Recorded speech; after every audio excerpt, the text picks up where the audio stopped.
Janshakti news, जनतेसाठी जनतेसोबत. सोलापुरातील रेनगर फेडरेशनच्या एका प्रमुख पदाधिकाऱ्याच्या मालकीचा तब्बल 48 लाख रुपयांचा आलिशान फ्लॅट विद्यानगरमध्ये असल्याची खात्रीलायक माहिती अधिकार व पत्रकार संरक्षण समितीच्या हाती लागली आहे.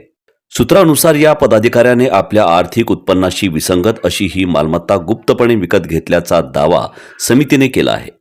या फ्लॅटची किंमत आणि त्याच्या खरेदीमागील स्रोत याबाबत प्रश्नचिन्ह उपस्थित झाले आहेत. या खळबळजनक खुलाशानंतर माहिती अधिकार कार्यकर्त्यांनी पक्षाच्या वरिष्ठ नेत्यांना थेट टोला लगावला आहे. हा पदाधिकारी कोण आहे याचा शोध पक्षाच्या वरिष्ठ नेत्यांनीच घ्यावा अशी मागणी आता जोर धरू लागली आहे. या प्रकरणाचा तपास आणि त्यामागील सत्य लवकरच समोर येईल.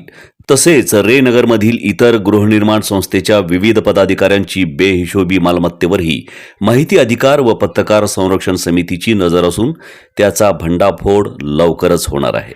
अधिक माहितीसाठी आणि या खळबळजनक बातमीच्या पुढील अपडेट्ससाठी पाहत रहा जनशक्ती न्यूज, जनतेसाठी जनतेसोबत.